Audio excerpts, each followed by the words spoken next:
Welcome to Fear and Greed Business News Afternoon Report for Friday the 20th of September 2024. I'm Sean Aylmer. Every afternoon we've got the 5 stories that happened today that you need to know about. Story number 1, the S&P ASX 200 closed up just a bit today, 0.2% to 8,210 points. ANZ and Wesfarmers were the best of the large caps, ANZ hitting a multi-year high. Telstra was the worst, down more than 1%. In corporate news, Tabcorp chair Bruce Akehurst will step down after major investors expressed concerns about the company's weak performance and rising costs. Tabcorp's share price is down nearly 50% this year. And retailer Harvey Norman was served with a second-class action for misleading and deceptive conduct over the alleged selling of extended warranties days after Ecolaw launched similar proceedings against the company. Today's proceedings were announced by law firm Morris Blackburn. Story number 2, Wall Street hit record levels overnight on the back of the 50 basis point rate cut from the Federal Reserve earlier in the week, with the broad-based S&P 500 finishing up nearly 2%, topping 5,700 points for the first time, while the tech-heavy Nasdaq rose 2.5%. The Dow Jones Industrial Average, which measures the 30 leaders on Wall Street, also hit a record, topping 42,000 points for the first time.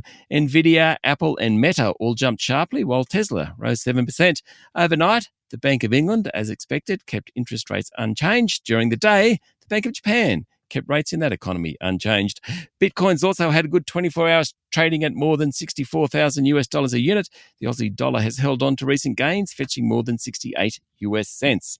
Story number 3, there was quite a bit going on in federal politics today, even though the Prime Minister was overseas. Opposition leader Peter Dutton rejected costing estimates for the coalition's nuclear power proposal released by Energy Minister Chris Bowen, which suggests it would raise household energy bills by $665 a year.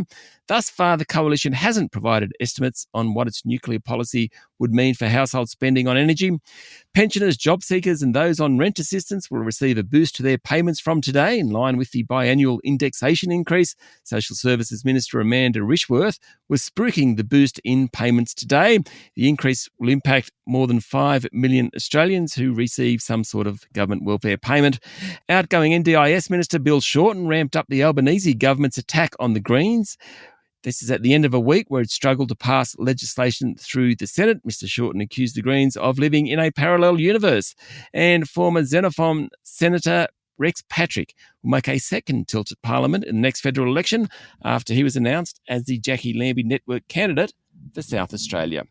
Story number 4, Myer has recorded a sharp drop in sales and a slump in profit for the 2024 financial year. The group said challenging macroeconomic conditions and the closure of its Brisbane, Frankston and Werribee stores led to a 3% drop in sales to almost $3 billion. Net profit after tax fell 28%. That resulted in a big drop in its share price, though by the end of the day, it had pared most of those losses. It finished down 0.5%. Executive Chair Olivia Wirth outlined plans to return the department store to sustainable growth.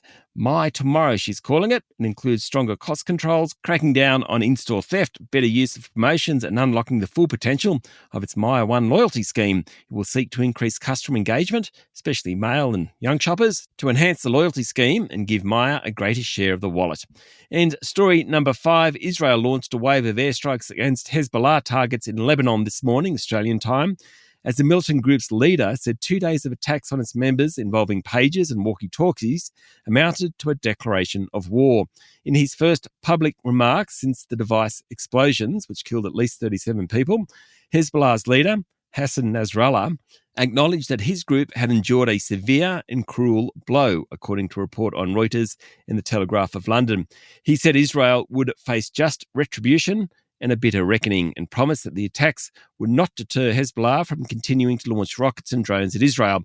As he spoke, 2 large sonic booms from Israeli fighter jets shook buildings in Beirut, the Lebanese capital, in a parent show of might by Israel. Later in the day, Israeli warplanes struck 30 rocket launches in southern Lebanon, as well as weapons caches in military structures, the Israel military said.